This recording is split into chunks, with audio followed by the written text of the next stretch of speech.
আসসালামু আলাইকুম রহমতুল্লাহ। আমার এলাকার লোকজনকে বলবো মাঝে মধ্যে এখানে আসবেন। আয়সা মন খারাপ থাকলে ভালো হয়ে যাবে। স্থানটি আরও অনেক সুন্দর ছিল, গাছগাছালি অনেক ছিল, সেগুলা কেটে ফেলার কারণে এখন আর সৌন্দর্যটা ওই রকমভাবে উপভোগ করা যায় না। তারপরেও ভালো লাগবে এখানে আয়সা বেড়াবেন, কিছু সময় নেবেন, নদীর স্রোত দেখবেন। ঠিক আছে, দেখতে এসব স্থান যার যার এলাকায় আছে তারা আসবেন, দেখবেন। দেখেন প্রকৃতির নিয়ম, আল্লাহ তাআলার সৃষ্টি। পৃথিবীটা চেয়ে আমাদের গোল, এটা আপনি বিশ্বাস যদি না করেন তাহলে আপনাকেই বলছি, পানি সবসময় লেভেল। যদি পানি লেভেল হয় আর যদি স্থান যদি সমান হয়, পৃথিবী যদি সমানই হইতো, তাহলে কিন্তু পানির স্রোত থাকতো না, এক জায়গায় স্থির হয়ে থাকতো। পানি অতিরিক্ত পানি হলে কী হইতো? স্থির হয়ে থাকতো। পৃথিবীটা গোলের কারণেই কিন্তু পানি অনবরত কোথাও না কোথাও দিয়ে যাবেই আমাদের। এই জন্যই নদীর স্রোত হয়।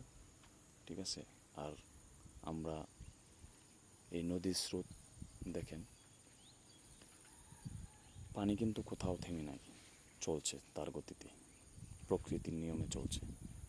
ঠিক সময়ও এরকম প্রকৃতির নিয়মে চলছে। তো আপনি যদি সময়কে কাজে লাগান তাহলে আপনি উপকার পাবেনই। আর যদি সময়কে অবহেলা করেন, অলসতাকে জায়গা দেন, তাহলে আপনি ধ্বংস হবেনই। আর অলসতা এমন একটা ব্যাধি যেটা আপনাকে ধ্বংস করবেই। তো আজকের কাল কালকে করব, কালকের কাজ পরশু করব, চাপ নাই, সমস্যা নাই, কি হবে, অসুবিধা নেই, একসাথে করে ফেলবো।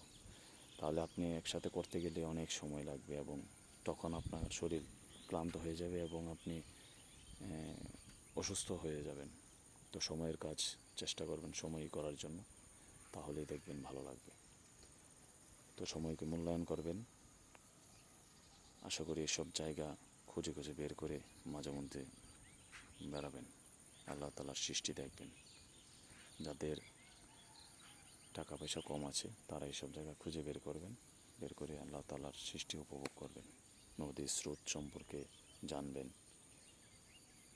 আল্লাহ তাআলার সৃষ্টি সম্পর্কে জানবেন। ঠিক আছে, কোনো কিছু অকারণে নয়, মনে রাখবেন, কোনো কিছুই অকারণে সৃষ্টি করা হয় নাই।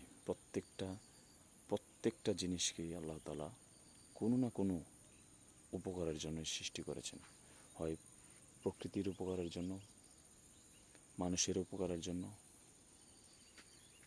ঠিক আছে, তো আশা করি ভিডিওটি ভালো লাগলে আমাদেরকে সাপোর্ট দেবেন। আজকের মতো এখানেই শেষ করছি। আপনাদের দীর্ঘায়ু সুস্বাস্থ্য কামনা করে এখানেই বিদায় নিচ্ছি। আসসালামু আলাইকুম ওয়া রাহমাতুল্লাহি ওয়া বারাকাতুহু।